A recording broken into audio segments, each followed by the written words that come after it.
Good evening, my friends. Welcome to our Wednesday night meditation from Christ the King Lutheran Church. This one being my last as your senior pastor here. When one comes to a series of last moments, one, of course, thinks over a long range.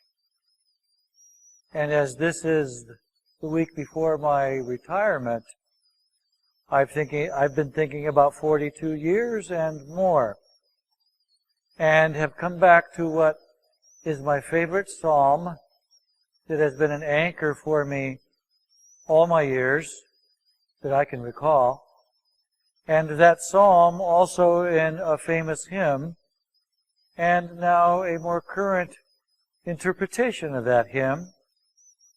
Those will mark the contents of what I have to say. But first, our having heard the wonderful Bach fugue, let me share a very few familiar verses from Psalm 90 and in the most beautiful language of the King James Version.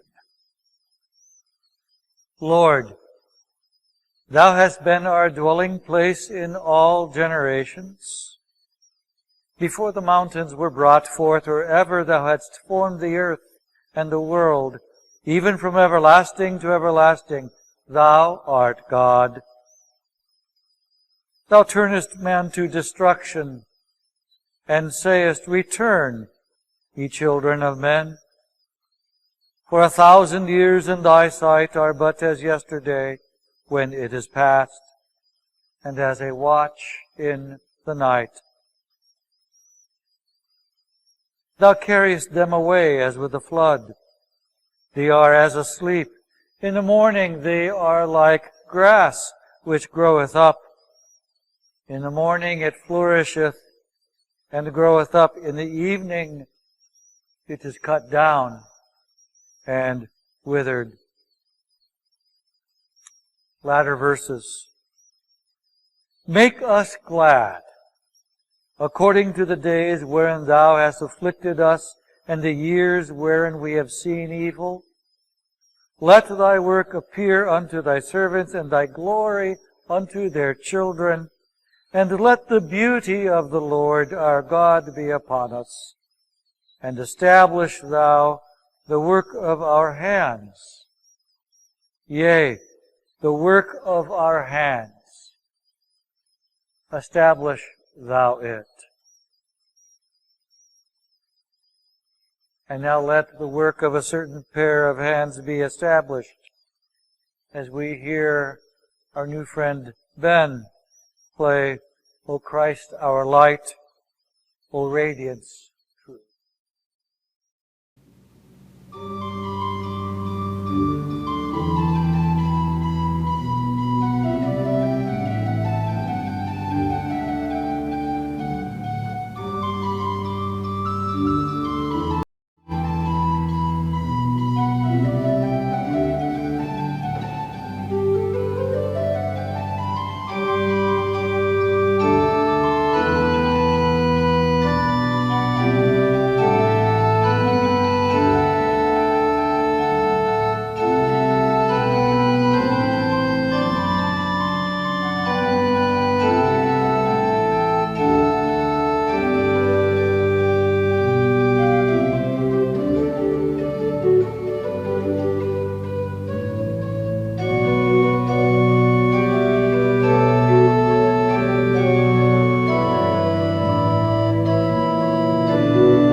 As I noted, My favorite psalm is Psalm 90, and perhaps my all-time favorite hymn, although there are many competitors, it depends from day to day on how I feel, but the great hymn from our Evangelical Lutheran Worship book, 623, O God, our help in ages past. That, of course, is the great English Isaac Watts rendition of Psalm 90. And if ever you want to hear how that whole psalm should really impact any of us, really at all times, look up, say on YouTube or another music online resource, the Vaughan Williams piece of Lord, Thou Hast Been Our Refuge for double choir and organ and trumpet. And you will hear how deep into the soul that psalm is meant to go.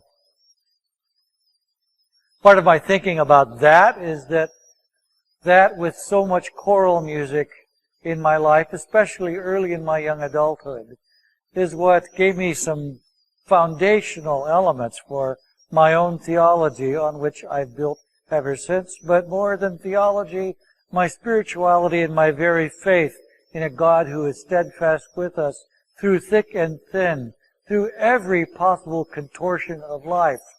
In my way, though I trust I'm not near the end of it, I know very well the travails I have faced and loved ones face, and have certainly met them in an indirect way as friend and pastor for others over 42 years and more. God is with us in so many ways that we know, of course, sometimes feel absent of Him. But on reflection, in retrospect, we can see that we've come to the present moment only because God was there in that first moment. The words of Psalm 90 themselves may have a kind of fearsomeness to them. On your own time, I'd invite you to look back on them. I chose the King James Version because that sense of God as the holy other in whose hands we are entirely placed, that comes through very clearly, along with beauty, in that King James language. The earliest Hebrew, of course, it has better translations these days, and I encourage you to look at those sometime. What I like about going through certain translations of Psalm 90 and certain interpretations of Psalm 90, like the hymn, O God our help in ages past, is that we can feel so deeply rooted, so deeply belonging to that great, great tradition that is for even 3,000 years, 3 millennia. David is said to have prayed this psalm. Solomon is said to have prayed this psalm, and maybe even was put to music during the high days of his kingdom. That's an interesting thing to think about, because David's life was not a bed of roses. You know that. Solomon would pray that God has been our refuge, even when he had, hey, you know the story? 2 boys who ended up really not being of the faith and divided the kingdom in their conflict with each other.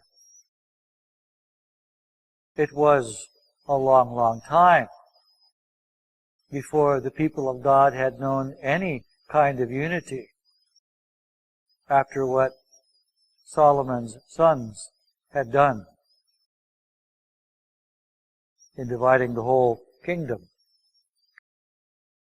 We have our ways of attaching our travails to those gorgeous words. But think then, as you may see here on your screen, hymn 623 of O God our help in ages past, think then of a most contemporary interpretation. It is hymn 636 I want to introduce to you. How small our span of life. It was written by Herman Stuempfle, who became a dear friend to me in my earlier years in theological education. Herman was a great teacher of preaching and a great, gentle, wise seminary president at the Lutheran Theological Seminary at Gettysburg. He became to me in his retirement, when I first began teaching in a seminary setting full-time, that friend and mentor to me. Always great advice on something new to read, how to tweak a word here, and always, though very much my senior, taking me to task on the tennis court. Herman was, I think, one of the most gentle, if not the most gentle man I have ever met. Patient, which means to be suffering with all things in life. Long-suffering with concerns and cares and problems of those around him, not the least which was an obstreperous faculty at the time. And one who put down in hymnody the tradition, those 3,000 years from King David on of the church, in which we are part of a great stream. In this hymn, How Small Our Span of Life, he's interpreting Psalm 90 and that hymn 623 now in a fulfilled way through the person of Jesus the Christ. How small our span of life, O God, our years from birth to death, a single beat within the heart, the catching of a breath, a drop within the ocean's deep, a grain upon the shore, a flash of light before we sleep to see the sun no more. Follow the rest of the verses as you'll hear this hymn played soon.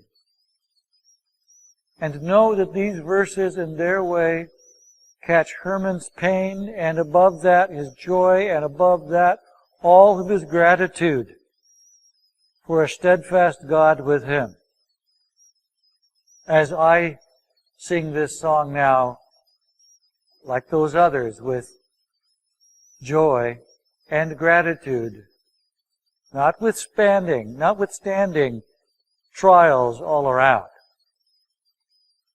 Some here at Christ the King will think that we now face a time of trial. Well, that's in a certain way true, but it's not really that. This is an opportunity the more to plumb the depths and to rest in the steadfastness of God. God takes care of this great place and gives you and all of you who watch from afar, whatever your circumstances, God gives all that is necessary for us to move along, for ourselves to be able to live in peace. Sometimes, yes, it doesn't work so very well. And so God's answer finally is that eternity is the answer. That God will take eternal promise beyond this mortal veil, so to make good on what God has promised all the while. But for this time, where we are in accord with God, and God intends full accord with us, God has us close in the palm of His hand in the gentlest, not fiercest or fearsome way. God has provided for you all that is necessary for meaningful life, for purpose, for a task to do in the next days. God does that still, even so to propose to us new things for Christ the King Church to be doing, as with allying with another people who need this strength, who need their place of worship and outreach attached to this place of cherished worship and outreach, so that we do that all newly together, not as a transaction, not as some kind of taking care of business, but as new mission in new ways, that a next generation can sing in their translation these very songs of the very psalm we hold so close. It is so faithful for me and caring that Herm's song, as with the last verse, is so dear for me, and will hold Christ the King and all of you further off close. We can with gratitude say and sing these words: "We thank you, God, for kindling faith that lights our transient years, illumining our pilgrimage through mists of doubt and fears, for hope that sees a life beyond the swiftly passing days, for love both human and divine that lifts our hearts to praise." When Herm wrote those words, as when I last visited him, he was in the last throes of ALS, Lou Gehrig's disease, and in his case, it was the gross muscle system that had been so affected, and he was braced physically against the wall because he couldn't do it with his own muscles. So to stand and talk with me in his still joyful, grateful, loving, and oh so gentle voice. From that experience of his passing on, from this stage of life to God's promised stage, Herm wrote these words: "May we know his faith. May the faith that has been with you all this while grow ever deeper and root you solid, so that you can sing, too, that beyond the swiftly passing days, for love, both human and divine, that lifts our hearts to praise."